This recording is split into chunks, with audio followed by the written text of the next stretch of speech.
Olá, seja bem-vindo ao PVCast, o podcast do Paulo Vieira.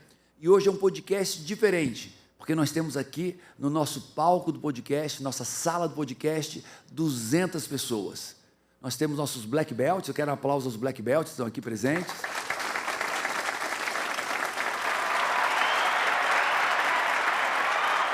Temos aqui também os nossos mentorados do nosso programa Mentor de Líderes, palmas para eles.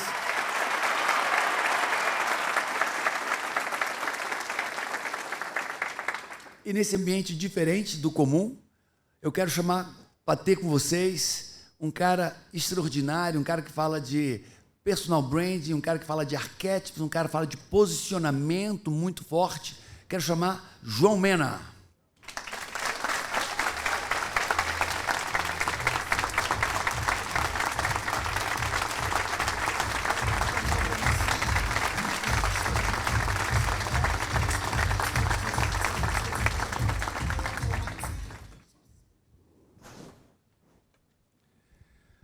João, seja bem-vindo ao PVCast, uma honra ter você aqui, e aí sim, ainda mais nesse ambiente dos meus mentorados que estão aprendendo que estão montando suas mentorias de alto ticket, de high ticket, estão preparando todo um arcabouço de branding, de posicionamento, e ter você aqui é um privilégio.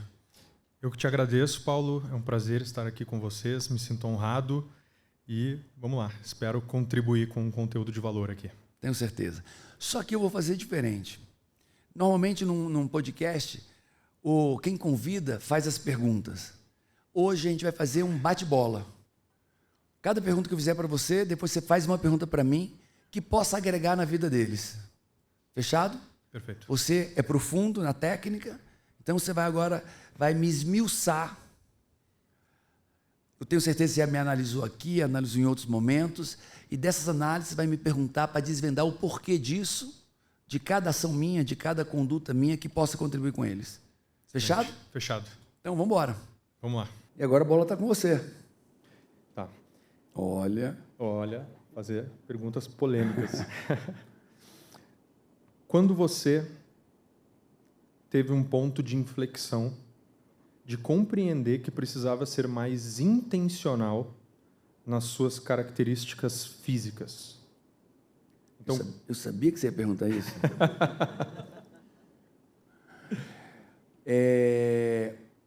Eu não sei se foi uma inflexão, se foi uma mudança. Eu sou muito pouco intencional. Eu me trabalho hoje para ser intencional. Eu sou um planejador. Mas a intencionalidade situacional daquele momento me foge muito. Cara, você perder essa oportunidade, eu sou muito pouco intencional. Mas essa questão dessa mudança começou intuitiva. Ela começou intuitiva, né? Então, se eu for dizer para você até distribuindo pipoca para vocês já, gente? Não receberam? Quem não recebeu pipoca? Levanta a mão. O pipoqueiro falhou, né? Do lado leste. Aqui no PVCast do Paulo Vieira tem até pipoca, amigo. Então, imagina, que luxo. Então, vamos lá. Eu vou fazer para você, João,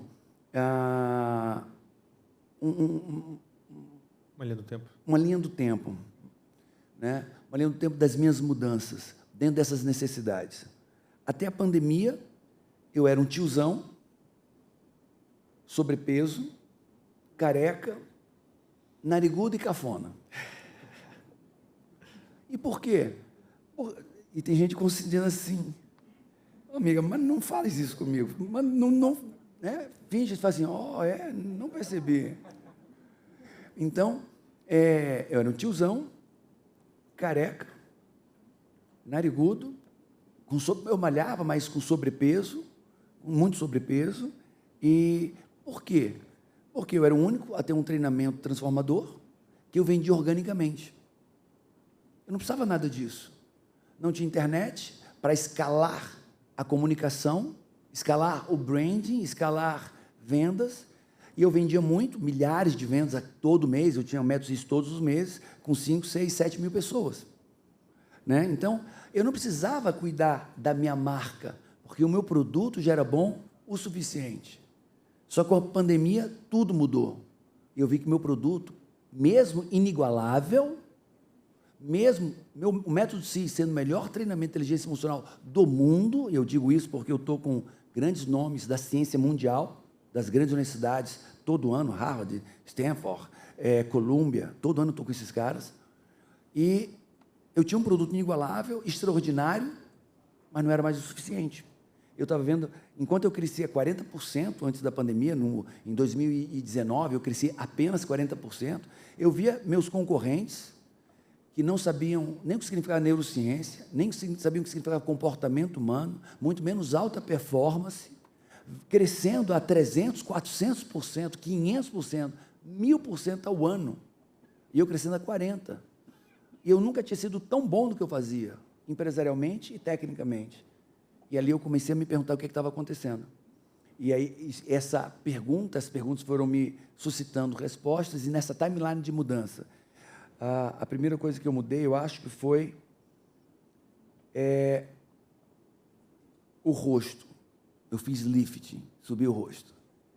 Depois, eu fiz pálpebra. Depois, eu botei cabelo. Depois, não foi depois. Eu comecei a mudar minha roupa. Depois, eu fiz o nariz, já morando aqui. Depois botei dente. Depois mudei meu guarda-roupa de novo. Depois mudei de cidade. Mudei de casa. E tudo intencional. Mudei de carros. Eu nunca fui ligado a carros, né? Então, um carro era bom, confortável, seguro, pintava bom. Troquei todos os meus carros, todos os carros eu troquei de casa. Vim entre os 2 condomínios mais chique de Alphaville. Tudo intencional. E aí depois eu disse, ok, então agora eu vou emagrecer. Emagreci 24 quilos, ganhei 8 quilos de músculo. E a última mudança aconteceu há 2 dias atrás. Eu mudei novamente minha maneira de me vestir. Gostaram, gente, dessa nova maneira? Não, pode falar, pode falar. E mudei mais uma vez, minha maneira de me vestir. Então, é um preço alto, muito esforço, mas, e aí eu vou dizer de como profissionalmente necessário e exponencializa tudo, mas como ser humano, todas as mudanças refletem a minha melhor versão. Perfeito. Está entendendo? Cada mudança foi dentro de mim e trouxe uma versão melhor do que a anterior. Melhor do que a anterior. E assim foi esse timeline de mudanças. E com muita verdade, sem vaidade, dizer que não fiz o que fiz tudo isso, né? Reponho testosterona, faço reposição de testosterona também. Né? Você está com que idade? 57, quase 58. Não parece, né? Gente, diga que não. Obrigado. 6 em 7, esse... Metas para 6 e 7, você não sabe o que é isso, mas quando você fizer o método CIS, você vai saber o que é 6 e 7. Muito bom, muito bom. Então, vamos lá. E é um processo de ser inconformado, né? Não aceitar a mesma forma. Eu te parabenizo, porque algumas pessoas elas não têm essa visão.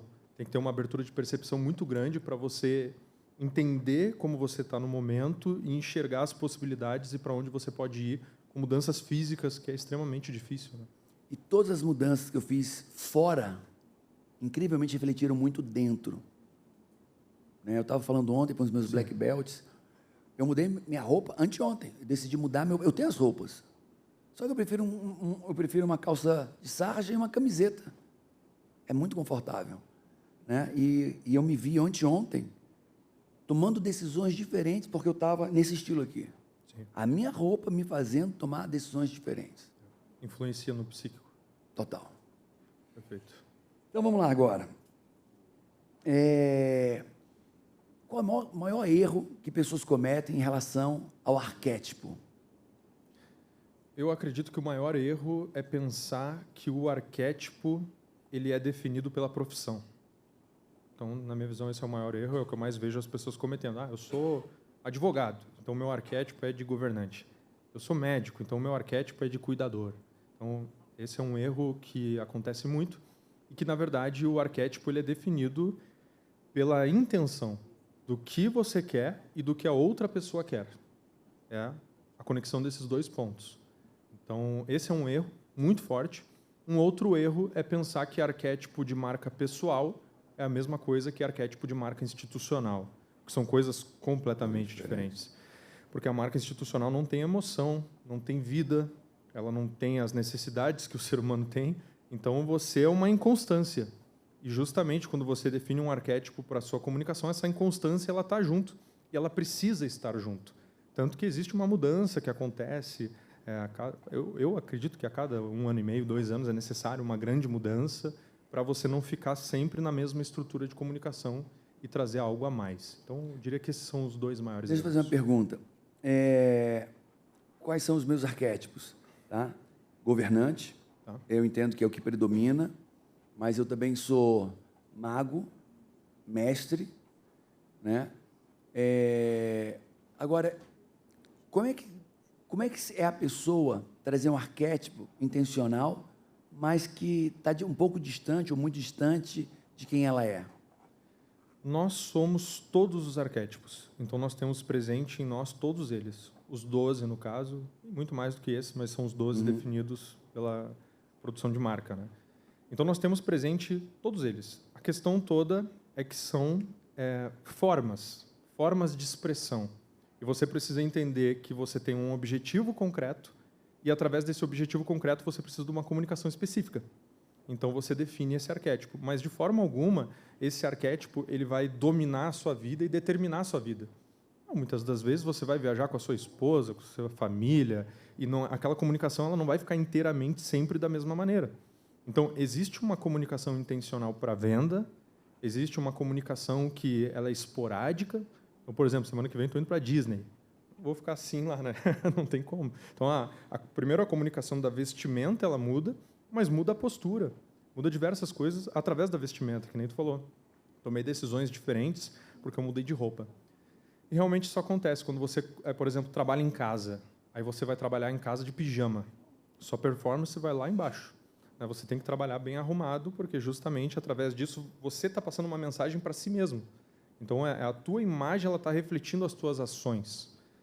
Então, acredito que, em relação a arquétipos, a gente tem que tomar um cuidado para não pensar que isso determina a nossa vida e é isso que nós somos. Não, nós não somos os arquétipos. Os arquétipos eles estão ali presentes na nossa personalidade, mas identidade é uma outra coisa. Muito bom. Agora é você. Tá. Então, peraí. Ele me pegou de surpresa, viu? Estou pensando. O que te motivou?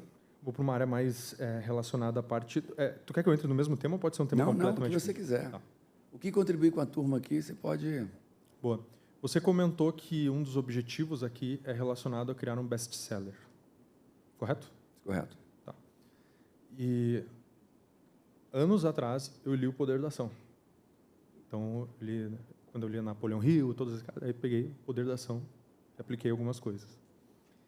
O que te motivou a criar um livro que você já tinha a visão que seria um best-seller, você já tinha confiança, ou você criou simplesmente pensando assim, eu gosto de escrever, você gostava de escrever? Como é que foi essa, digamos, vontade de fazer isso? Tá. Antes, inclusive, porque eu não conheço muito a jornada, mas antes você já era coach há muito tempo. Aí você criou o livro, depois de um tempo, correto? Mais ou menos. Tá. Foi assim, o livro veio meio que quase que junto com a minha carreira. Essa minha vida, nova vida, né, começou em 99. 98, na verdade. Essa empresa começou em 98. E começou do nada no corredor da casa da minha sogra. No corredor da casa da Camila. Nós namorávamos, eu trabalhava no corredor da casa dela, um computador velho, uma linha telefônica. Tudo que eu tinha na vida era uma linha telefônica, um computador velho e um carro velho. E um fax. E eu me tornei... eu caí no mundo de vendas, de treinamento de vendas. Caí. Não foi escolha minha, mas para quem está passando necessidade. Lá no Ceará diz que a dor ensina a gemer. Né? Então, a pessoa pensa, você dá treinamento de vendas? Eu disse, claro que dou, imagina. Nasci dando. E pedi 15 dias, porque eu nunca tinha dado, e fui preparar um treinamento de vendas. E me descobri um bom treinador, né? E comecei lá esse treinamento, nesse corredor, 98. As coisas, montei uma consultoria, as coisas foram melhorando. Em 2003, eu decidi escrever meu primeiro livro, porque eu tinha mudado tanto, mudei ao ponto de mudar meu nome. Eu era conhecido como Paulo Sódio, e eu mudei tanto nesse período que não faz sentido eu me chamar Paulo Sódio. Vou me chamar agora Paulo Vieira. E mudei meu nome, e aí, porque eu queria, tudo meu sempre partiu da vontade de querer ajudar pessoas. Eu disse, cara, eu tenho que ter um monte de gente vivendo a desgraça que eu estava vivendo.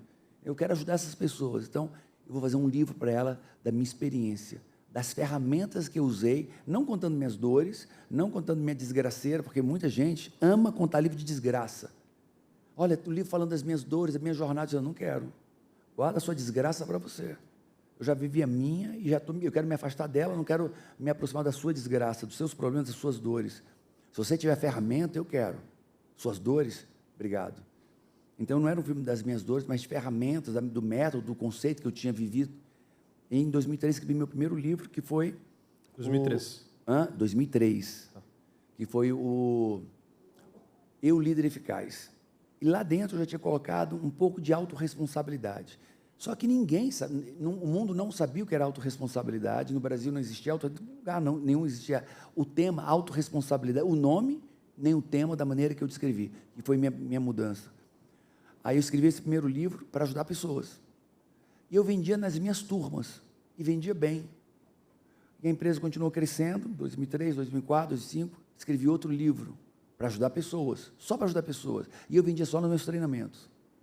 E aí fui escrevendo livros, escrevi uns 4, 5 livros, até que em 2014 eu contratei, já a empresa é muito maior, eu contratei Roberto Chinachique para palestrar comigo num evento de 1.000 e poucas pessoas em Fortaleza, organizado por mim.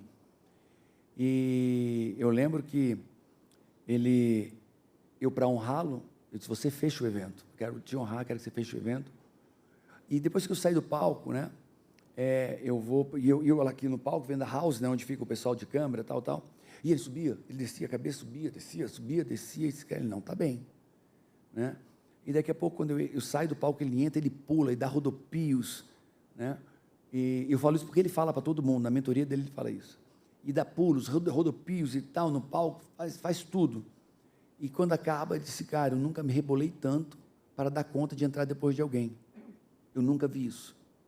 Aí ele disse, mas eu não estou impactado só com a sua performance de palco. Aqui no Ceará, perdido aqui, eu estou impactado com conteúdo de liderança e setores que eu nunca vi.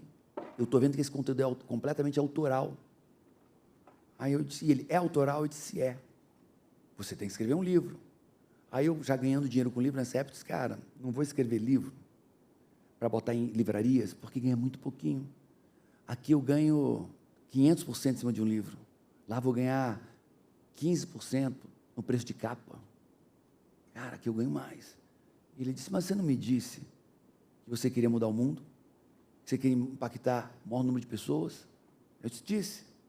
E é vendendo só para os teus alunos? Você não está sendo verdadeiro. E aí eu parei e pensei, eu disse, então vou escrever para todo mundo, vou ser coerente, né, com o que eu vivo, com o que eu creio, não vou ser egoísta. E aí escrevi O Poder da Ação. Foi meu primeiro livro aberto, em livrarias abertas. Já foi o 5º ou 6º livro. E quando eu escrevi, a Camila olhou para mim, ela disse assim, incrível, né, amor? O que é que uma capa não faz, né? Como o teu livro está vendendo? Aí eu disse, como assim? Essa capa acertou em cheio, não foi? É por causa da capa. Até hoje eu mexo com ela. Até hoje eu brinco com ela. Se ela tivesse que dizer, ainda não perdoou, perdoei, mas a brincadeira fica. E ela achava que era para capa. E eu também estava impactado com o sucesso, porque ele chegava a 7.000 livros, acabava. Depois chegou 7.000 livros, acabou em uma semana. Aí depois a editora chega a 7.000, acaba um mês. Chegou de 7.000, acabou um mês, cara. Aí começou a chegar a 15.000 e acabar. 20.000 e acabar. Né? Então, E aí a Camila viu que não era capa. Eu tive a certeza que não era capa. E eu disse, cara, eu estou alcançando vidas. E aí eu disse, aqui não se ganha muito, né? Só que eu ganho muito, porque eu vendo milhões, né? Então, e aí eu vou impactar mais vidas. Perfeito. E aí comecei a me esmerar mais, a escrever mais, pesquisar mais, aprofundei 2 mestrados, doutorado, né? Eu só tinha um mestrado na época nos Estados Unidos, fiz mais um mestrado, fiz doutorado, estou acabando pós-doutorado para poder ter mais embasamento técnico, científico, né? E então foi isso que me fez escrever, não que eu goste. Todas as vezes que eu escrevi um livro, eu fui para o hospital. Problema eu tenho uma cirurgia na coluna, todas as vezes que escrevi um livro, eu sempre acabava no hospital com problema de hérnia. 15 horas sentado, 12 horas sentado, 16 horas sentado escrevendo, uma pessoa de um lado, uma pessoa do outro, eu escrevendo, eles corrigindo, vendo erro, pesquisando, pesquisa esse tema. Eu escrevo assim, para poder produzir, eu estou escrevendo, um pesquisador de um lado, um pesquisador de outro, e eu vou evoluindo no tema, um pesquisa de um lado, um pesquisa do outro, resume aqui, e eles vão, e aí eu vou dando fluxo na minha escrita, né, na tese, na escrita, e sempre tem 1 ou 2 pesquisadores, né, não escrevem nada, né, até porque eles só falaram coisas científicas, mas eu dou um fluxo de pesquisa que me faz produzir muito. Sensacional. Era essa a pergunta? É essa aí. Nós estamos falando de autoridade visual. Não sei se eu posso chamar assim, né? Eu mudei muito quando eu mudei por fora, né? E eu dizia que não. Eu dizia que importava era a autoestima, não a autoimagem. Então, posso falar da autoestima, eu falo da autoimagem, é como eu me vejo, mas também tem a imagem. A imagem, minha autoimagem e a autoestima. E eu descobri como a minha imagem, muda a minha autoimagem e altera na minha autoestima, né? Eu queria que você falasse sobre isso. Como é que você trabalha isso quando você captura uma imagem, quando você orienta a pessoa? Como é que você direciona? Que imagem essa pessoa tem que trazer para ela? Perfeito. Teve uma cliente que eu atendi uma vez e que, quando ela me contratou, ela queria passar mais autoridade, evidente, queria construir a imagem dela para vender mais. E sempre que o cliente me contrata, a primeira coisa que eu peço é para ele me enviar fotos. Me envia fotos da tua galeria, fotos de como você se veste. Você não ia querer ver minha foto. Tenho certeza que não ia querer ver minha foto. Ela enviou um monte de foto e eu já vi que ali o buraco era mais embaixo porque ela se vestia de uma forma completamente errada. Vulgar. Não era vulgar. Ela até se vestia bem comportada, mas ela se vestia igual adolescente. Ela tinha 30 e poucos anos, mas se vestia igual uma adolescente de 12. Então, roupa com estrelinha, all-star, tipo, uns negócios bem ruim para a idade dela. E aí, normalmente, eu me encontro com o meu cliente, começo a fazer uma anamnese, eu faço uma estrutura de abertura de percepção simbólica. Então, é através de símbolos. E aí eu fiz com ela, e, enfim, foi alguns encontros, até que, num deles, ela começou a chorar, e aí ela me revelou que ela tinha sido abusada sexualmente quando ela tinha 12 anos. Então, a imagem dela ficou paralisada ali. Ou seja, aquela mulher não floresceu. Ela não veio, porque justamente ficou paralisada, ficou congelada. A partir dali, eu entendi que o trabalho dela, principalmente, é um trabalho imagético, né? Porque existem tipos de trabalho. Às vezes é a comunicação, às vezes a pessoa já tem uma imagem, mas às vezes tem alguma coisa faltando na linha editorial dela, no movimento. Mas ali era uma questão apenas da imagem mesmo, que precisava ser adaptada inicialmente. E aí eu identifiquei que precisava trazer mais desse arquétipo do amante para conectar com o feminino. Então, a minha visão ela é muito arquetípica, eu olho realmente quais são os símbolos que você precisa trazer. E aí ajudei ela nessa questão da vestimenta. Fomos nas lojas, montei toda a parte estrutural da vestimenta e aconteceu uma coisa interessante. Ela chegou em casa e eu falei para ela, olha, você vai ter que se desfazer dessas tuas roupas antigas, doa elas, coloca em algum lugar e doa. Ela pegou umas sacolas e foi colocando, aí ela... Colocando e chorando. colocando e chorando. Colocando e chorando, e ela me mandou mensagem dizendo que ficou com uma enxaqueca muito forte. Ela não conseguiu pegar aquelas sacolas, ela deitou na cama, acordou no outro dia. Aí sim ela teve forças para pegar aquelas roupas e realmente doar, jogar fora, o que quer que seja. E ela começou a utilizar essas novas vestimentas. Veja, eu não trouxe para ela nenhum elemento comportamental. Eu não falei, você tem que agir assim. Não falei isso. Só falei, você tem que mudar a vestimenta. E vamos ver como é que você se sente. Ela me contratou 2 vezes. Então, na primeira vez, eu fiz os retratos a partir dessa mudança. E aí, na segunda vez, ela já estava casada, com filho. Uau. Agora ela está no 2º filho. Então, mudou completamente a vida dela a partir da imagem. Esse é o impacto verdadeiro que a imagem tem na vida das pessoas. Uma questão emocional e é evidente. Vai linkar com depois a autoridade, as pessoas vão te perceber diferente. Mas o que muda na vida das pessoas é outra coisa. Então, esse processo, ele é um processo de evolução pessoal. Eu vejo dessa maneira, né? É um processo onde você vai se aproximando daquilo que Deus quer para você. Ele não quer que você fique jogado, não quer que você fique de qualquer jeito, não quer que você seja menos do que o que você pode ser. Então, a imagem ela começa através desse processo, que é um processo intencional. E veja, eu não estou falando de se vestir bonito, e eu não estou falando de ser estiloso, mas sim você saber o que está fazendo e por que você está fazendo. Isso te traz uma segurança enorme. Então, é a partir daí que eu vejo esse aspecto da imagem, da autoestima e do que você me perguntou. Uau! Nesse aspecto, tudo meu é pesquisa. Nem sempre tem um N grande o suficiente. O N para quando eu me convenço. Né? O número de entrevistados, de pessoas, de avaliações, é o suficiente para me convencer. Me convenceu, eu paro. Depois atesto ao longo do dia a dia, se for possível. O que eu atestei? Tudo que nós comunicamos de forma não verbal, e eu estou falando aqui no momento de roupa, acessório, cabelo, bigode, barba, ela é uma manifestação não de quem eu sou, mas de como eu quero ser visto. Exato.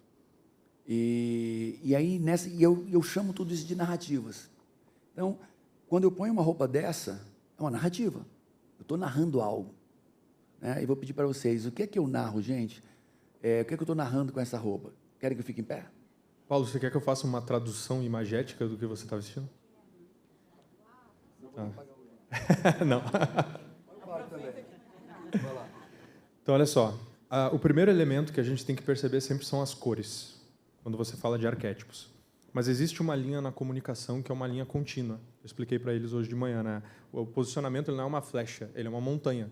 E é onde você vai colocando as informações. Então, hoje, você já tem um posicionamento sólido. O que significa que, é evidente, se não for uma quebra de padrão, de tu aparecer de bermuda e crocs aqui, as pessoas elas vão dar risada e vão pensar, Paulo Vieira está nos zoando. Entende? Porque ele não é esse cara. Então, eles já sabem quem você é. Agora, a partir disso, eu não sei como você estava se vestindo antes. Você estava colocando gravata, essas coisas ou não? Tá? Sem paletó. Uma calça de sarja, um sapato bom, um tênis de marca, uma calça sarja e sem cinto e uma camiseta de malha boa. Perfeito. Às vezes uma jaqueta. O que é o objetivo da vestimenta? O objetivo da vestimenta é apontar para o rosto. Esse é o objetivo principal. Então, todo o nosso objetivo é apontar para o rosto, quando a gente fala de vestimenta. Uau, dá um au, pelo menos. E por isso que, quando a gente utiliza, por exemplo, tu está com um relógio dourado. Se o teu sapato tivesse algum detalhe, ele deveria ser dourado também. Você tem que fazer uma composição para não direcionar o olhar. Então, esse é o objetivo principal. E aí você tem outros elementos. O aspecto de mistério que você tem aqui é isso aqui. Entende? Então, isso aqui ele é o que traz um pouco do mistério. Ele tapa, inclusive, uma das partes que é a mais frágil, né, do ser humano, que é essa aqui. Então, isso aqui trabalha muito bem o mago. Agora, olha só. Você está com um paletó. Eu só não vou me levantar porque eu estou com o microfone. Você está com um paletó que tem uma lapela knot. E é uma lapela knot que não é uma lapela tão agressiva. Por exemplo, essa aqui é uma lapela pique. A gente chama extremamente agressiva. E olha a largura da lapela. Quanto mais largura na lapela, mais segurança e autoridade você transmite. Quanto menos, não é que transmite a parte do feminino, mas é o contrário disso. Por que a indústria começou a colocar a lapela mais fina? Para economizar em tecido.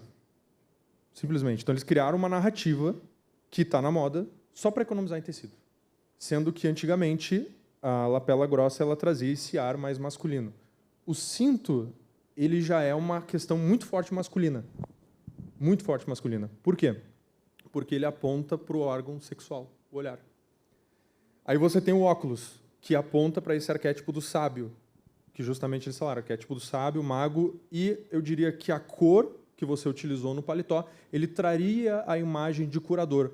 Mas aí você tem uma energia muito de governante, o que compõe, equilibra ou até distrai essa parte. E já que as pessoas têm uma imagem muito forte e cristalizada de você, então não é uma coisa que atrapalha para quem está aqui. Agora, se uma pessoa te visse pela primeira vez, é aqui que a gente tem que fazer a pergunta, né, e não te conhece, não sabe quem você é, ela vai pensar, pô, é um cara intelectual, mas pensar inconscientemente, né? E uma boa pessoa. Por quê? Por causa da cor que você está utilizando, que parece um cinza clarinho, um azul clarinho, uma coisa mais clarinha, o que traz esse arquétipo do curador, a princípio. Seriam esses os elementos. Mas o que é que eu estava falando, hein? E aí, eu estava falando, e eu comecei a mapear. Então, para mim, todo acessório, roupa, sapato, brinco, tudo é uma narrativa. Tudo comunica algo que eu quero parecer. Eu quero parecer por alguns motivos. Eu quero parecer porque eu quero pertencer a alguma coisa, porque eu quero ser amado, porque eu quero ser importante ou diferente, e principalmente por esses três. E aí eu comecei a ver padrões. Tudo é padrão, né? No mundo, tudo é padrão. E eu vi uma coisa bem dura. Eu comecei a olhar para pessoas com cabelo vermelho, azul, né? Não estou dizendo ruivas, vermelho, azul, rosa. E comecei a olhar. Vou falar fácil, 90% são obesas. 90% são obesas, mulheres. E aí vou dizer a totalidade não se dão bem com as mães e não se dão bem com o sexo oposto. A não ser que o sexo oposto também tenha cabelo colorido. E eu vi um padrão nisso. E aí eu olhei para piercing. E eu comecei a procurar pessoas de piercing que fossem protagonistas financeiras. Eu estou até hoje procurando. Tem quase 2 anos que eu procuro uma pessoa que use piercing, que tenha protagonismo financeiro. Não encontrei. E já encontrei pessoas com loja de piercing que fecharam a loja de piercing. Porque ela tirou todos os piercings dela e disse, como é que eu vou vender piercing se eu não tenho mais nenhum piercing? E o detalhe, quem viu no Método CIS isso? E estava no Revolution também. E já prosperou enormemente. Depois disso, poucos meses, já prosperou enormemente. Outra narrativa de acessório é cabelo. Pessoas com cabelo muito louco, fora de um padrão, né? Ela, nas minhas percepções, análises, tentando contextualizar isso, são pessoas, homens, que têm raiva do pai. Sim. Ou dizem assim, eu nunca vou ser igual a você. E é péssimo, porque eu estou preso ao meu pai. Quando eu faço, estou dizendo isso diariamente, 24 horas por dia, não vou ser igual a você, não vou ser igual a você. Eu estou estimulando mágoa, rancor, ódio, né? E essa narrativa me afasta dele. Barba também, uma barba barba de bode, aquelas barbas muito malucas, está dizendo assim, se ela é muito maluca, eu não quero contato com você, pai. E se ela é muito diferente do pai, se ela é grande, robusta, eu quero me sentir mais poderoso do que você, pai. E se ela é grandona e estranha, assim, eu quero você diferente de você e não te perdoei. E eu comecei a mapear esses padrões. E depois eu comecei a estimular pessoas a mudarem isso. E eu vi a mudança imediata delas. Todas as pessoas tiraram um piercing, eu disse, qual é a sua sensação? Todas elas disseram, liberdade. Todas disseram, me sinto livre. Todas. E, quem já me viu no CIS eu falando isso, eu saí com a mão cheia de piercing. Olha só. Dá para montar uma loja de piercing. Então, eu vi a mudança imediata das pessoas. Teve um rapaz também teve, foi no Revolution. No CIS, depois veio para o Revolution. Ele tinha um cabelo que... Pronto, criação de riqueza no Revolution. O cara prosperou. Ele foi falando, Paulo, já estou faturando 3 vezes mais. Não tinha o quê? 2 meses? Ele tinha um cabelo, assim, ele botava uma touca e segurava o cabelo. Quando tirava, toim, o cabelo explodia. E raiva do pai, distanciamento do pai, não havia perdoado o pai. E quando tirou essa narrativa, perdoou o pai e já estava ganhando 3 vezes mais. E antes o cara de moleque, agora um cara de homem. Né? Então, esse cuidado, né? E eu mordi minha língua quando eu dizia que o importava era o que vinha de dentro. Claro que importa. Mas o que vem de fora tem um... Né? Porque se isso muda como eu me vejo, imagina o que é que vai mudar, como as pessoas... Eu estava em pé aqui agora, olhando, falando para vocês, e eu perguntei assim, essa é a minha nova forma de me vestir. Vai rentabilizar quanto a minha carreira ao ano? E tudo eu tento trazer substância ou materializar. Né? Mas a pergunta continua sendo, quanto eu vou ganhar mais por ano por estar me vestindo assim agora? Perfeito. E perceba uma coisa, normalmente as pessoas que elas estão sem sentido na vida são as que menos se preocupam com a parte externa da vestimenta. E elas agem como se isso fosse, né, os paladinos da moralidade, né? Não precisa disso. Só que, por que eu digo sem sentido? Porque se você pega, por exemplo, uma menina, cabelo vermelho, médica, nova, já vi isso acontecer, que atende, sei lá, idosos. Ela mesma está criando um muro entre ela e o servir. Como que ela pode realmente servir ao próximo? Porque é evidente, para um idoso aquilo ali vai ser muito disruptivo muitas vezes, ele não vai querer. Então as pessoas elas mesmas se bloqueiam porque elas não entendem que a imagem ela é um serviço. A beleza é um serviço ao olhar do outro, muito mais do que qualquer coisa. Uau!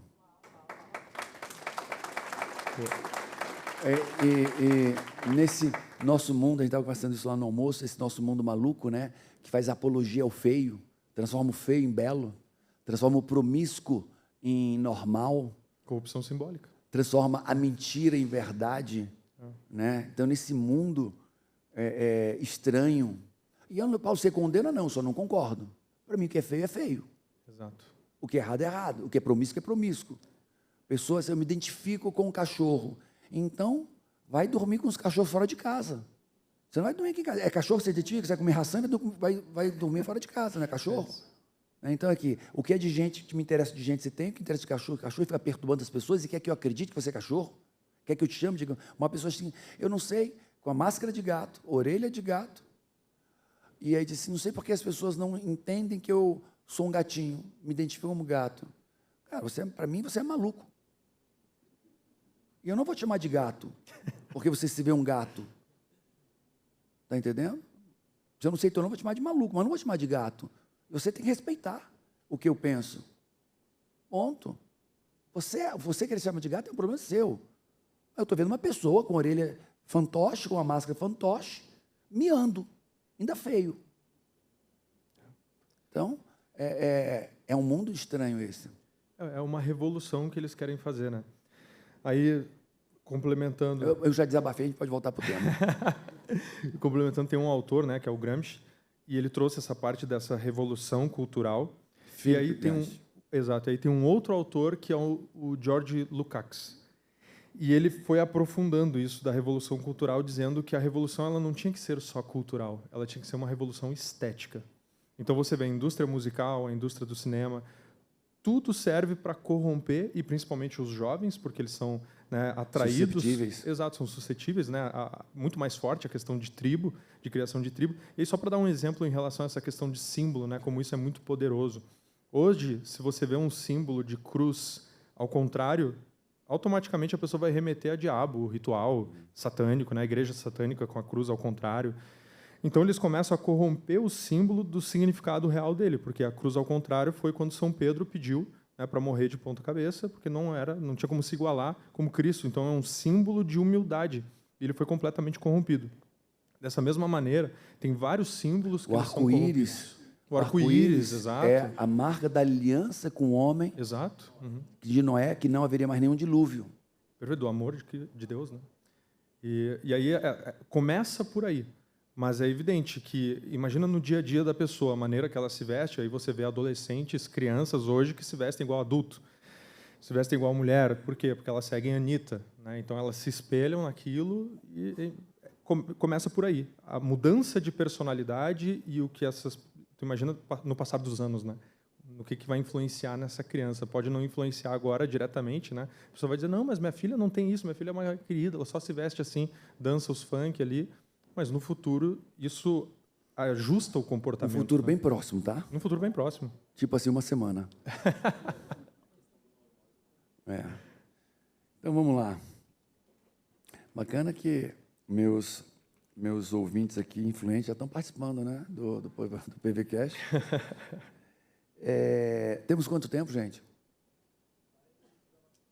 Ótimo. Qual a dica? Nós temos aqui 80 mentorados que estão nessa jornada, se tornando mentores de alto ticket, né? Meus mentorados. Eu tenho aqui também os mentorados Black Belts, são pessoas de resultados extraordinários. O que é que você aconselha para eles nessa projeção do que eles estão passando ou devem passar para o mundo, né? E aí você pode qualificar o mundo. Tem uma questão aqui que é interessante. Muito se fala de modelar, né? Muito se fala de modelagem. Só que eu vejo como modelar um atalho. É um caminho muito mais fácil. Você encontrar a tua autenticidade, né? O teu poder de influência, você cavar e parir a si mesmo, é muito mais complexo. E normalmente as pessoas elas vão pelo caminho mais fácil, que é eu estou olhando o que o fulano de tal está fazendo, vou fazer igual, vou fazer semelhante, e só vou mudar isso para dizer que está diferente. Só que você encontrar em você, e é evidente, todos nós temos repertórios, todos nós temos influências, mas o que eu recomendo? Eu recomendo que você encontre a influência na sua história. E é claro que isso não precisa ficar à vista de todo mundo, mas, por exemplo, o meu cabelo que eu uso hoje é porque eu tenho uma foto do meu tetravô, que era militar, com o mesmo cabelo. Amigo, é porque tu tem muito cabelo. Experiência prática. É genética. Você usa esse cabelo porque você tem muito cabelo. Senão você não ia usar, seu avô. Não, claro. Se não tivesse, Tô não tinha brincando. como. Mas eu vejo muito essa questão da influência familiar no meu posicionamento. Eu trago isso diante na minha rede social, né, diante dos conteúdos. Então, eu diria para vocês olharem mais para dentro do que para fora, né? Observar mais da tua história e das tuas convicções e do que você acredita, mas principalmente do que você é contra, do que você não acredita. Porque a criação de movimento, de tribo e dessa construção que vocês querem de alto valor, ela é muito mais poderosa quando você mostra aquilo que você não é do que aquilo que você é. Quando você realmente mostra aquilo que você é contra. Repete isso. A construção do teu posicionamento de alto valor, de tribo, de realmente atrair mais pessoas, ela começa você mostrando aquilo que você não é. Muito mais do que aquilo que você é. E eu digo isso por quê? Porque muitas das vezes a pessoa ela chega para mim e fala, João, o que eu devo mostrar? Eu digo para ela, comece pelo que você não deve mostrar. Porque quando a gente olha para a tua rede social, você está mostrando coisas que não deveria. Você tem que começar por esse caminho, que é um caminho de clareza. Porque o caminho de construção, de mostrar aquilo que você é um processo que demora. Agora, eliminar ruído é uma coisa que você pode fazer imediatamente. Então, eu diria para começar por aí. Uau, muito sentido. Obrigado. Obrigado.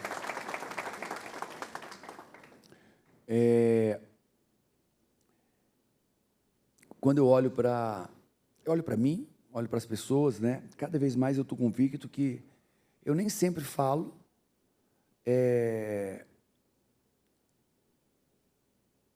sempre que eu falo de mim, né, eu estou falando de uma projeção, ou quase sempre. Sim. Né? E quanto essa projeção se aproxima com a verdade, da minha verdade, mais são eu sou. E eu entendo que tudo é narrativa. Tudo é narrativa. Explícitas, implícitas, verbais, não verbais, tudo é narrativa. E a gente precisa entender o que é que eu quero comunicar que ainda é verdade. Né? Por que eu digo isso? Lembra o tempo que eu era tiozão? Sim. Então, assim, eu não ligava para roupa. Então, uma vez alguém disse que eu gostava de camisa de tecido estampada. Eu nunca gostei. E eu comecei a ganhar camisa de tecido estampada. Caramba. Tinha 30 no meu guarda-roupa. E eu usava, e era coisa... Eu não estava nem aí, eu queria saber se eu estava impactando vida, se eu estava fazendo negócio, eu não queria saber se... Né? Então, eu não estava preocupado com isso. Mas hoje eu sei quão errado eu estava. Né? E depois que eu passei a ser mais intencional, né? Eu passei a ser mais intencional, eu começo a entender o que eu estou comunicando. E o meu desafio é comunicar o que eu quero, continuando sendo autêntico. Então, como é que era eu antes? Nessa época, eu era tiozão, gordinho, careca, narigudo, ok? Tiozão, vou resumir com tiozão. Mas eu era um paizão, maridão, cristão, conservador. Eu era esse cara. Isso era escrachado nas minhas redes sociais, na minha vida. E as pessoas viam isso demais. Só que eu via, os caras estavam começando na internet, não sabiam nada, não impactavam ninguém. Ouvia deles dizendo, você pode empacotar merda e vende, que as pessoas compram aqui na internet. Não importa o que você está entregando, não importa o que você está vendendo. Eu vi demais isso nesse ambiente de internet. E eu, mostrando cristão, paizão, maridão, escritor, treinador, e os caras crescendo 10 vezes mais que eu, sem entregar absolutamente nada ou quase nada. E aí eu comecei a ver que eu tinha que mudar. E aí o que eu fiz? Eu primeiro mostrava quem eu era, depois mostrava o que eu fazia, e lá no final talvez alguém visse o que eu tinha. Então era ser, fazer e ter. Era o que eu mostrava. E aí eu vi que não funcionava, essa verdade não funcionava. E a minha pergunta é, como é que eu vou ser verdadeiro mostrando o que eu preciso mostrar para vender? E eu inverti. E aí eu passei agora a botar, em vez do quem eu sou, comecei a mostrar o que eu tenho. E isso foi uma dor para mim. Levar isso para a internet foi uma dor. Muito uma dor. E eu comecei a mostrar o que eu tenho. Depois eu mostrava o que eu fazia. No terceiro plano eu mostrava quem eu era. E explodiu. Eu voltei a vender horrores. Vocês estão entendendo, gente? As pessoas não queriam saber do que eu fazia. Elas queriam saber o que é que eu tinha, os meus resultados. Como o Flávio Augusto falou, eu queria saber dos meus resultados. Como pai, como marido, como empresário, o carro, a viagem. Né? E isso aí fica para os meus alunos mentorados. 2021, já falei para vocês isso. 2022, já morando em São Paulo, eu passei um semestre e disse, cara, eu vou desistir disso. Eu não vou ficar me expondo minha família. Passei um semestre, uma semana especificamente, com muita dor, para tomar essa decisão. Me aposento, vou para os Estados Unidos, ou eu encaro esse novo jogo de mostrar o que eu tenho, depois mostrar o que eu faço, para só então mostrar quem eu sou. Então, o quem eu sou virou desempate. É um desempate. A pessoa me compra hoje, e o que é que eu mostro? E aí eu vou trazer para você, peço até a correção, trazer para vocês, para avaliação. Então, eu tenho um arquétipo. Né? Paulo, e você não é o paizão, maridão, cristão? Sou, tudo isso. Mas eu botei isso para o terceiro plano, o menos importante. Por quê? Porque não vende. Trouxe para frente o que eu tenho.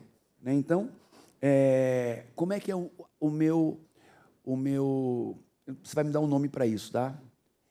Então, qual é o meu slogan de comunicação? Homem de negócios, multimilionário, com estilo de vida tremendo. Com um arquétipo, que é a moldura desse quadro, a pintura é... Homem de negócio, multimilionário. E com estilo de vida tremendo. E eu digo, gente, é isso que tem que passar. Primeiro plano é isso. Homem milionário, multimilionário, ultramilionário, com estilo de vida tremendo e de negócios. Mas, Paulo, por quê? Eu entendi, no dia a dia, que as pessoas compram os meus resultados. Então, para eu vender business, eu tenho que ter sucesso em business, homem de negócios. Para vender dinheiro, sucesso, ultramilionário. E para vender felicidade, estilo de vida, eu já tinha isso antes. Eu conheço mais de 55 países. Meus filhos, que conhecem menos, conhecem os 35. Paraquedas, balão, tubarão, esqui, 4x4, duna do Ceará e de Dubai, pilotar carros de corrida. Eu nunca mostrei isso. Está entendendo? Eu nunca mostrei meu dinheiro, nunca mostrei E eu inverti. Botei o que eu tenho para fora, homem de negócio, multimilionário, estilo de vida tremendo, o que eu faço no meio, coach, escritor, treinador, performance, e lá no final, maridão, paizão, cristão, conservador, está entendendo? Homem que defende o mundo, defende os fracos, os oprimidos, não mexe com uma criança, não mexe com uma pessoa indefesa, que eu vou estar lá defendendo e cuidando dela, não importa quem seja. Né? Então, isso mudou radicalmente a minha. E eu comecei a usar o arquétipo como a moldura. A foto é homem de negócio, multimilionário, com estilo de vida tremendo. Né? Alguém compra um quadro bonito, caro, numa moldura feia? Agora, se botar uma moldura feia, um quadro feio, numa moldura lindíssima, não é assim? Então, hoje eu tenho lidado assim, e tenho treinado meu time de mídia social para isso, de marketing para isso. Cara, a moldura é o arquétipo. Governante, mago, mentor, mestre e tal. Uau! Nessa aura, essa pose. Mas dentro, homem de negócios, ultramilionário, com estilo de vida tremendo. Treinador, coach, escritor, nessa decrescente para cá. E isso me agride, porque para mim o que tinha que mostrar primeiro quem eu sou. Depois o que eu faço, e o que eu tenho não seria importante, mas o mundo funciona assim, é o que eu tenho entendido. Entendi. Eu te acompanhando, eu observo, vamos lá, que eu já vejo, talvez pelos conteúdos que chegam até mim, não sei, mas como cristão, conservador e mentor. Entende? Então, essa é a imagem que eu tenho de fora. É isso. Então, aprendam, né? É o que eu estou dizendo, tem que mudar mais. Mas aí tá, essa é a imagem que eu tenho, não sei vocês. Mas vamos lá. O que é que chega para vocês? Podem ser sinceros. Eu falei homem ultramilionário, homem de negócio, ultramilionário, com estilo de vida tremendo. Estou fazendo enquete, tá, gente, aqui com os meus... YouTube obedece bem isso. Aqui eu falo do Instagram, né? Então, no Instagram, que é onde eu acompanho... Bem claro, no YouTube. Sabe por quê? Agora eu vou dizer para vocês, sabe por quê? Porque o meu time de redes sociais é cristão. É mega cristão, meu time de redes sociais. E eu acho que nem eles... Para mim já é difícil, para eles é mais difícil ainda trazer outras coisas.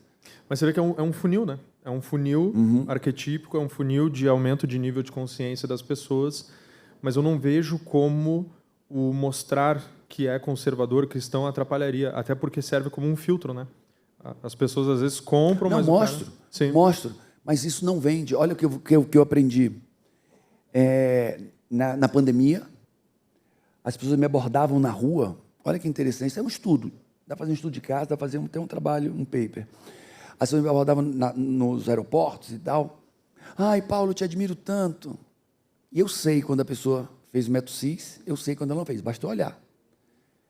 Aí ela falava, mas você leu o livro? Porque o curso sei que você não fez. Ah, eu estou lendo agora, comprei agora. Não li, mas eu te acompanho. Não fez método CIS, não. Te admiro. Está entendendo? É um fã, mas que não tem a substância. E eu descobri que quem me admirava não me comprava. Interessante. Quando eu comecei a mostrar o que eu tenho, e aí quando eu comecei a mostrar o que eu tenho, as pessoas passaram a me desejar. O que eu tenho gera desejo. Quem eu sou gera admiração, e as pessoas não compram pelo que admiram, elas compram pelo que elas desejam. Sim, faz todo sentido. E são símbolos. Dá um caraca aí, vai, gente. Caraca. Quem foi que entendeu isso? E são símbolos, né? E a questão toda é como que você, como tu falou, né, tudo é narrativa, né? Então, como que você constrói esses símbolos na mente das pessoas para preencher mais espaço. Então, por exemplo, eu acredito que ninguém consegue escapar de mostrar coisas. Entende? Acho que não tem como, num posicionamento. Não vou mostrar nada, não vou mostrar casa, não vou mostrar carro, não vou mostrar nada, relógio. E é evidente que você não precisa fazer uma foto no volante mostrando o relógio, não é isso, entende? O posicionamento. Mas, para explicar, existe um nível de intencionalidade que está de acordo com a tua personalidade. Aí eu vou dar um exemplo disso. Eu tenho um carro, que ele é um carro que é antigo. É um carro clássico. Entende? É um carro clássico que custa mais de R$1 milhão. mas é clássico.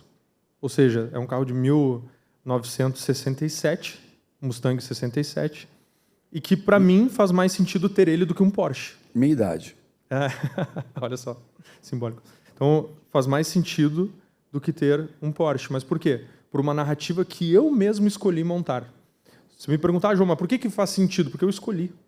Entende? Então, tem como nós controlarmos as narrativas de acordo com o que a gente acredita. Então, eu acredito que, como eu sou mais tradicional e tal, para mim faz mais sentido ter isso aqui do que ter uma coisa que uma grande... Mas sabe por que agora eu vou fazer a avaliação? Passa.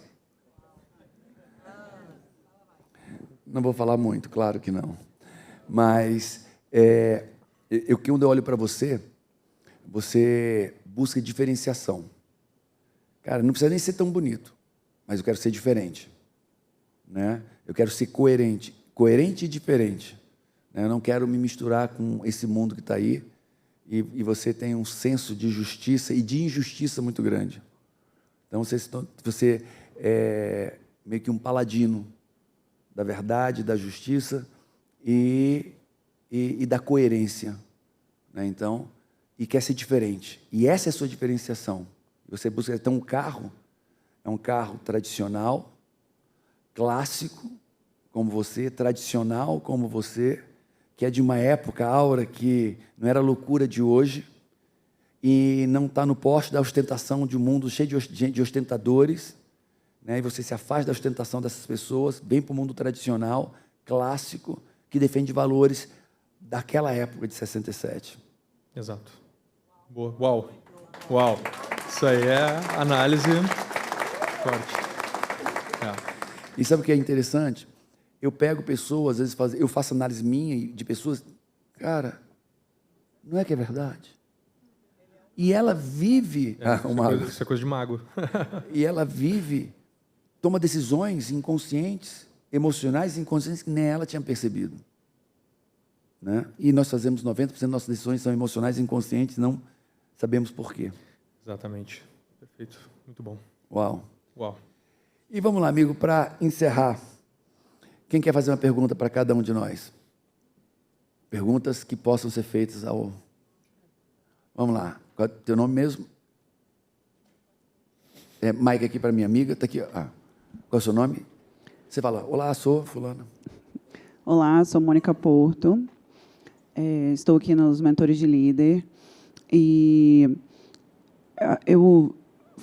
na verdade, o que acontece? Né? Eu estou posicionada no criativo, né? No arquétipo do criativo, mas eu sinto que ele traduz muito mais do que da transformação, né, que eu quero passar com o meu arquétipo. Mas ele não se conecta muito com quem eu realmente sou. Você acredita que a gente pode, de fato, vestir esse personagem e ser ele? Porque, assim, eu entendi o que você falou, né? Nós somos vários arquétipos diferentes, né? E o arquétipo ele é o que eu quero causar de transformação no mundo. Mas isso pode gerar um desconforto, assim, para a gente, porque eu estou meio desconfortável assim, com o meu arquétipo. É uma pergunta minha, né? Eu estou meio desconfortável. Porque eu, na verdade, sempre me posicionei muito como sábio, o governante. Esse sempre foi o meu posicionamento no meu modo de vestir, e fui colocada como criativo por conta do que eu quero passar, a mensagem que eu quero dar. Mas eu me senti desconfortável. Eu penso que tudo que vale a pena é desconfortável. Não tem nada que vai ser fácil e simples, tá tranquilo. Eu, quando fiz a minha mudança, evidente que não tinha dinheiro para investir, mas eu me lembro que o primeiro terno que eu investi foi um blazer na Brooksfield. Coloquei aquele paletó e eu me senti um pinguim. Né? Me senti, isso aqui não combina comigo, não tem nada a ver comigo. Eu vesti uma camiseta, o paletó que era não do tamanho correto, e aquilo era tudo novo para mim. Então, sempre que você tem alguma coisa nova, aquilo vai ser desconfortável. Entende? Assim como é ir na academia, a pessoa emagrecer, a pessoa fazer qualquer tipo de procedimento é desconfortável. Tem que vir um hábito. Exato. Então, essa questão do arquétipo é da mesma maneira. Agora, tu tem que lembrar uma coisa. Primeiro, que a análise ela tem que estar correta. Entende? Então, tipo, antes de qualquer coisa, você tem que ter a certeza da análise. É por esse caminho mesmo. Porque senão tu vai estar sendo desconfortável à toa. Né? Obrigada. Então, vamos lá. Mas para ser mais 3 perguntas. Paulo, prazer, Igor Hafran, sou do mercado imobiliário, e a minha pergunta para você é, baseado nessa decisão difícil que você teve para fazer, pensando no resultado que vai fazer com que a tua missão aconteça, como que você como você fez para tomar uma análise para essa decisão, para saber se você realmente estava no caminho certo ou não? Foi baseado no achismo, alguma ferramenta, ou Deus falou com você? Como que você avaliou e entendeu que você estava no caminho certo e que essa mudança fazia sentido para a missão e aquilo que você queria construir? Vou virar de costas para responder aqui no mic, tá? Deus, em 2008, disse que era para eu fazer isso, né? Em 2007. E Ele não disse depois que não era mais para fazer, pelo contrário. Então, eu tinha um comando para fazer. E estava difícil em 2022 seguir esse comando, muito difícil. E eu pensei se eu queria pagar aquele preço, né? Estava tudo muito difícil na pandemia.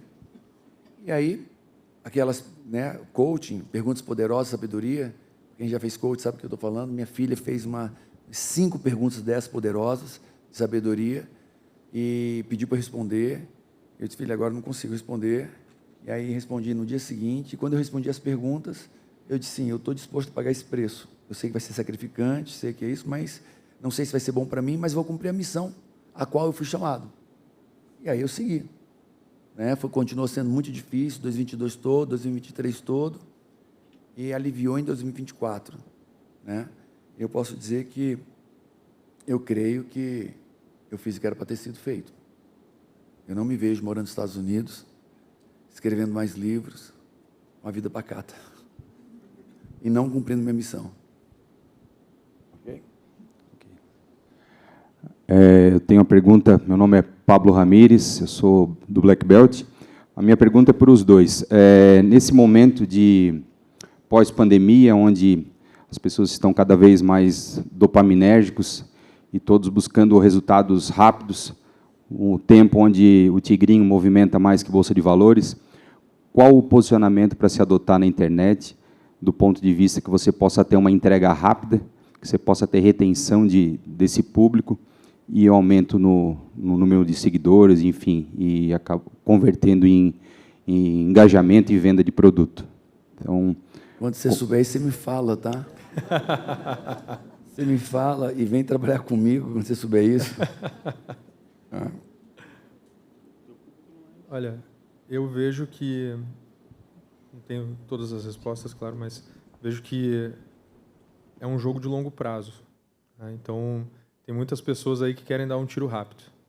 E aí você dá o tiro rápido, mas o teu posicionamento não se sustenta lá na frente. Então, tem que cuidar muito com o que você vai montar para entregar, com qual que vai ser a tua comunicação. A partir daqui, eu penso assim, por exemplo, tem um cliente agora que entrou no meu grupo de Master, pagou 180 mil, mas ele já me acompanha há 2 anos. E ele só tinha entrado num produto de 697 há 2 anos atrás. E agora entrou nesse. Então, por exemplo, pelo menos na minha rede social, eu vejo que é uma construção, porque eu entendo que eu estou subindo essa montanha e as pessoas estão entendendo quem é o João Mena. Porque são várias facetas. Tem o João Mena artista, tem o João Mena empresário, tem o João Mena estrategista. E eu vejo que eu não posso ser um só. E que, para muitas pessoas, isso é um erro de posicionamento. Eu não penso que é um erro de posicionamento. Eu vejo que é uma questão de tempo.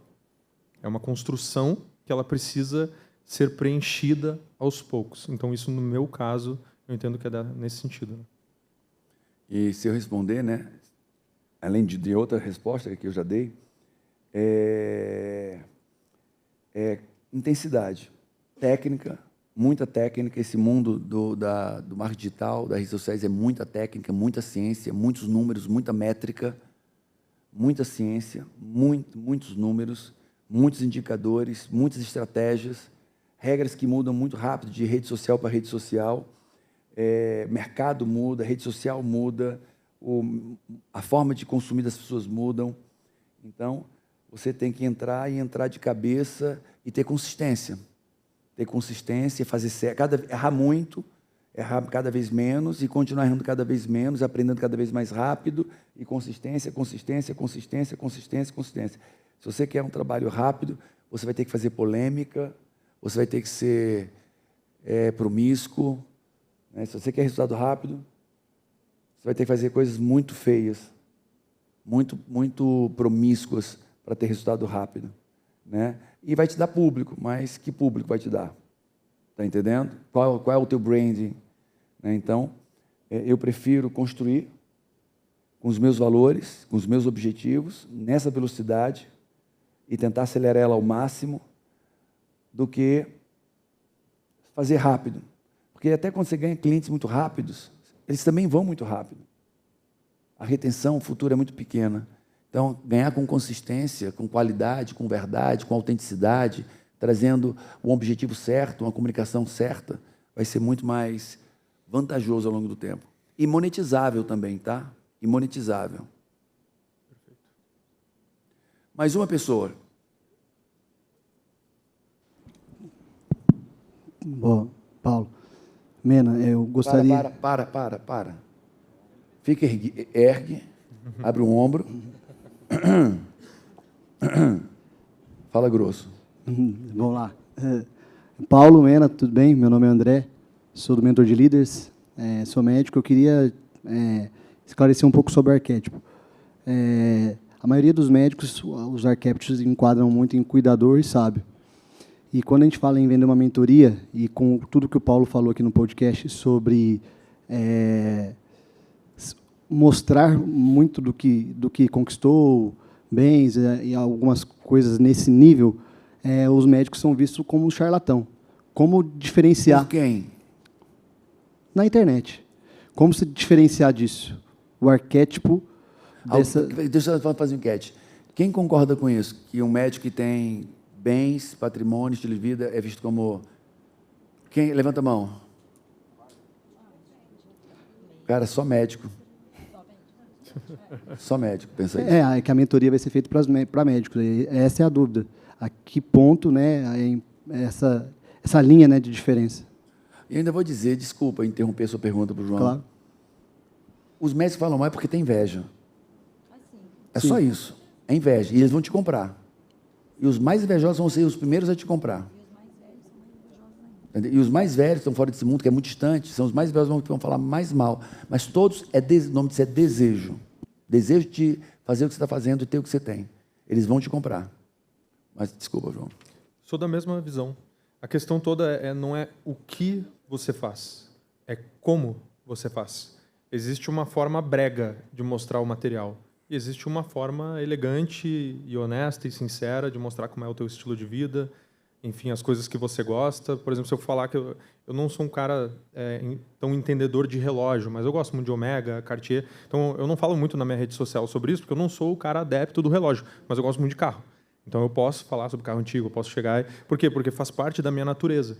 Então, é só você encontrar essa naturalidade e autenticidade ao mostrar isso, entende? Que vai ter... Assim, ó, crítica vai ter por qualquer motivo. Entende? Às vezes, uma coisa que você falou que tu vê como correto e tal, e a maioria... Mas se tiver uma crítica, ela vai ter. Eu sou, assim, eu sou cancelado todo mês. Entende? Já estou acostumado. E é uma questão só de você entender que existem pessoas que elas estão nas sombras. E que, muitas das vezes, você vai ser esse ponto de luz e quem está na sombra se incomoda, reclama, entende? Murmura. Então, não foca nisso, foca na luz. Entende? Foca naquilo que você pode controlar e não nas pessoas reclamando, falando, ele mostrou o relógio, mostrou o carro. Dane-se. E tudo é a forma que você fala. Está entendendo? 50%... Paulo, por que você comprou uma Ferrari? 50% branding. 20% porque meu filho mais novo me pedia. 30% porque eu queria experimentar dirigir a minha Ferrari, pilotar a minha Ferrari. Então, agora a pergunta não é isso, é como eu conto isso, para não parecer ostentação barata e fútil. Aí é copy, é narrativa, a imagem certa, trazer o sonho de criança. Um dia eu estava andando lá, vou fazer um copy para você, tá?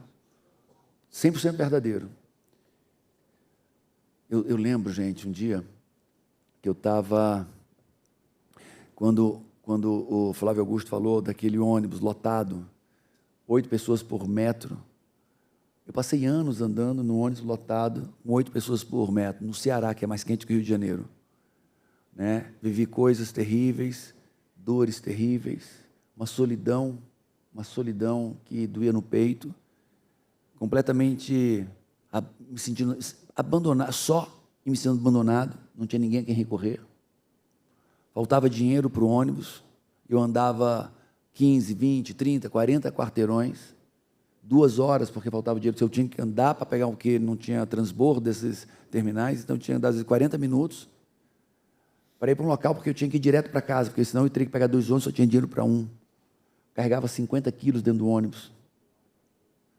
Né? E quando eu me vejo andando de ônibus, eu me vejo uma vez andando de bicicleta de noite, com o pneu furado, chovendo muito. E lembro, e um cara passou do meu lado de um carro grande, bonito. E eu olhei, eu já era um rapaz, já tinha 23 anos. E olhei, que carrão. E o cara olhou assim constrangido para mim, tinha a minha idade, e olhou constrangido para mim, assim, envergonhado. Mas eu estava tão puro, tão admirando o cara, assim, admirando o sucesso dele, admirando o carro, assim, cara, fiz assim para ele, né? E aí, quando eu me vejo sair daquela vida e hoje poder ter a minha Ferrari, né, eu vejo como Deus foi bom comigo, como Deus tem me agraciado e cuidado de mim. Até as dores que eu vivi, Ele transformou em dupla honra.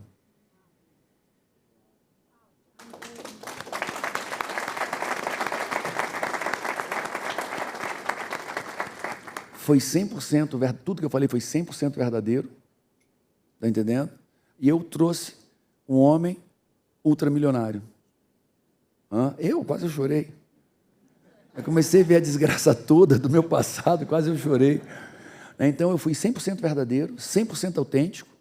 Cada imagem, eu vi cada imagem do que eu falei aqui, né? Senti tudo isso e trouxe um significado positivo ao carro. E agora eu finalizo dizendo, cara, se eu pude, cara, qualquer um pode. Qualquer um pode. Entendeu? É o como. É o como. Então, as 2 pessoas, finalizo aqui, essas 2. Eram 2, já foram 7. Boa tarde, Paulo. Boa tarde, Pablo. Eu queria fazer uma pergunta, pegando esse gancho do relógio, né? Eu queria entender, Enzo Albuquerque, do Black Belt, eu queria entender qual a importância disso, de um relógio, de uma joia, o que isso remete e o que você busca representar utilizando esses acessórios, essas joias que têm tanta importância e valor. É um símbolo que remete à sua personalidade. Então, por exemplo, a personalidade que eu quero demonstrar, ela envolve classe, elegância, o tradicional. Então, todos os relógios que eu tenho Cartier, os Omegas que eu tenho Omega de 1950, 1960, eu tenho um Rolex de 1957. Então, na verdade, tudo remetendo de fato, ao que eu gosto e à intencionalidade. Então, é o que eu falo, tem formas de você fazer. Para mim, é muito melhor do que colocar um relógio gigante chamativo, mas isso sou eu, é a maneira que eu ajo. Então, todo o acessório e a tua vestimenta, ela vai contar uma história. É importante que você saiba a função da roupa, né? Entendendo para que ela serve. Toda roupa conta uma história. O sapato conta uma história. Inclusive, às vezes, a pessoa pensa que está tudo perfeito, né? O sapato, às vezes, está meio marcadinho, ele contou a história por onde você passou. A roupa amassada, ela conta uma história, ainda mais quando é linho. Então, existem coisas que, na verdade, só o conhecimento ele vai expandindo a tua percepção, né? Então, do relógio é isso. Não importa quanto ele é, importa o que ele significa para você. É muito melhor ter um relógio que foi dado por um familiar e que tem uma história do que um relógio que você comprou lá por milhões. Porque a história que você conta vale mais. Está vendo o que ele está dizendo? Mas a história tem que ser... verdadeira. Contada. E contada. História, vamos dizer que é uma história com H. É uma história verdadeira, mas a história tem que ser o quê? Contada. Essa história, se ela não for contada, perdeu. Se eu não contar a história do carro, pode ser só visto como futilidade, né? E aí eu pego também... eu estava em Nova York, dezembro, né? E o mundo que eu vivo, tá? Vou falar do mundo que eu vivo. Amigo chega e diz, Paulo, você não pode ter Rolex. Para, né, Paulo? Usar Rolex, cara? Queima teu filme, cara. Para de queimar teu filme. Cara, Rolex de ouro, filho, todo em ouro. Né? Ganhei da minha esposa. Paulo, ficar queimando teu filme, cara. Quem você vê usando Rolex do nosso meio? Ninguém. Ninguém. Você tem que ter um Patek Philippe. Aí a Camila pegou isso para ela, né? Ouviu, pegou para ela. E aí a gente está em Nova York. Ela disse, amor, eu quero te dar um relógio. Aí eu disse, ótimo. Amor, mas tem que ser melhor que Rolex. Eu estou proibido de usar Rolex. Né? Aí a gente foi numa joalheria lá, uma relogeria, e aí conversando com um judeu para cá, conversando com um judeu para lá, eu disse, cara, o que é que você tem na faixa de 25 mil dólares? Aí traz aqui, não. E aí eu disse, cara, vamos fechar em 30, né? 30. O que você tem na faixa de 30 mil dólares? E aí... E eu estava com uns mentorados meus, até uns esticados. Eu tenho mentorado esticado, tá? E aí, não, Paulo, não. E aí, ouvindo meu sobrinho, que gosta de relógio, tio, você não pode, não. Eu fui parar no relógio de 140 mil dólares. Né? E eu, por mim, não compraria. Né? E a Camila fez, os mentorados estavam lá comigo, fizeram, até porque não era que estavam pagando, eu acho. Mas acabou que eu comprei um relógio de 140 mil dólares. 143 mil dólares. E o extraordinário. Não estou dizendo que eu concorde, tá? As pessoas passaram a me ver diferente. Né? Então eu vejo que tudo é narrativa. E tudo nessa narrativa dá acesso, é neutro ou tira acesso. E eu vi o relógio que eu realmente não entendo de relógio, né? Não sou aficionado ao relógio, isso, aquilo, outro, mas foi nítido como me deu acesso, como me fez ser visto diferente por algumas pessoas. Porque a maioria das pessoas nem sabe o que é um Patek Philippe. Está entendendo? Aí eu disse, cara, eu cheguei para a pessoa e disse, cara, ninguém sabe nem o que é Patek Philippe. Se olhar um Patek Philippe, não vai saber, vai ter que chegar assim, não vai saber. Eu vou lá gastar dinheiro, uma coisa para a imagem que ninguém nem sabe assim. Aí a pessoa olhou para mim e disse, quem conhece sabe. E quem sabe é quem importa. Quem conhece sabe, e quem sabe é quem te importa. Ele estava certo. Isso vale para tudo, né? Vestimenta também. Quem sabe, sabe. Então, última pergunta. Boa tarde. Meu nome é Juliana Cascais, eu sou arquiteta e designer de interiores. E tenho uma dúvida, o seguinte, meu arquétipo é de governante. E quando eu recebi até um guia que eles mandaram, né, eu sou da Mentores de Líderes, eles mandaram um guia de dress code. E aí falava para colocar um terninho, enfim, uma calça social. Combinando com o seu arquétipo. Isso, combinando com o meu arquétipo, e pedia um salto.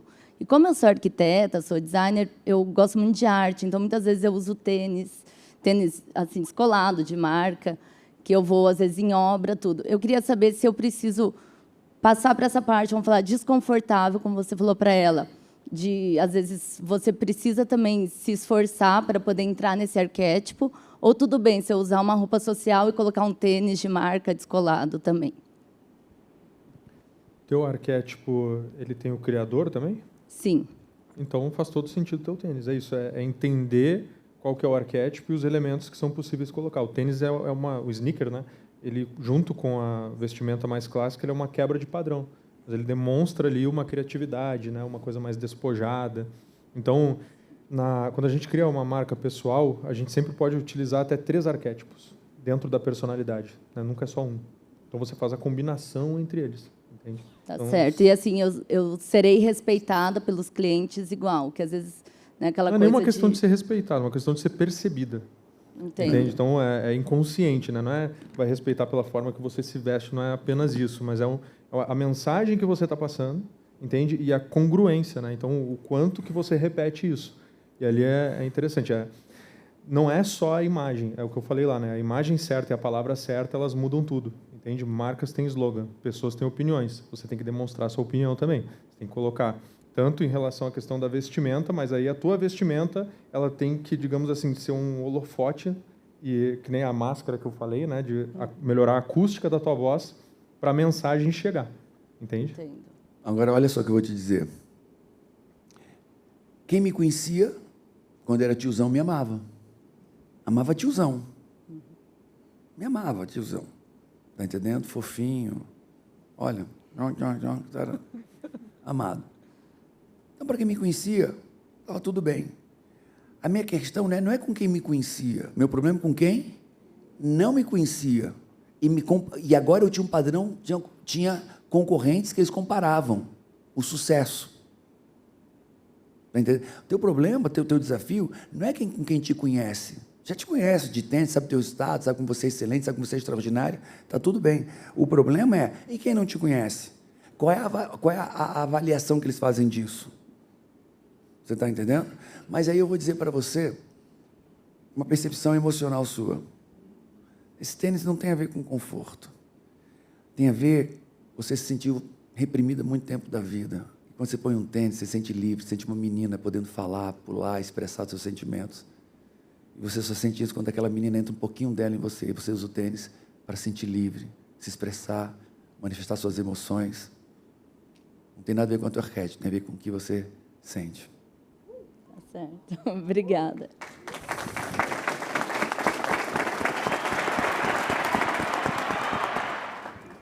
Ok. Vou passar para você, porque você está com esse olhão para mim. Dá aqui para ela, ninguém mais. Satisfação, primeiramente. Muito bom, conteúdo excelente. Meu nome é Bruna e a minha pergunta é a seguinte, para o João, mas o Paulo também pode contribuir. Uma vez que a gente já tem esses arquétipos alinhados, eu gostei muito do que você falou, porque a gente precisa saber se estamos mesmo no caminho certo, né? Se a análise foi feita corretamente. Quando a gente vai iniciar o posicionamento na internet com esse arquétipo já pré-definido, a gente precisa fazer alguns testes antes, ou seja, começar a criar um conteúdo. Eu digo para quem nunca se expôs na internet, para quem vai iniciar. A gente precisa começar a criar uns conteúdos e fazer uma análise e levar isso para alguém analisar, né? Escolher um mentor ou pessoas para poder fazer essa análise. E, de repente, em algum momento, isso pode mudar, porque essa análise inicial não foi correta, né? Eu não estou no meu arquétipo correto para aquilo que eu estou desejando, não está alinhado, ou eu já lanço chama e já saio postando isso na internet e deixo as pessoas fazerem essa análise.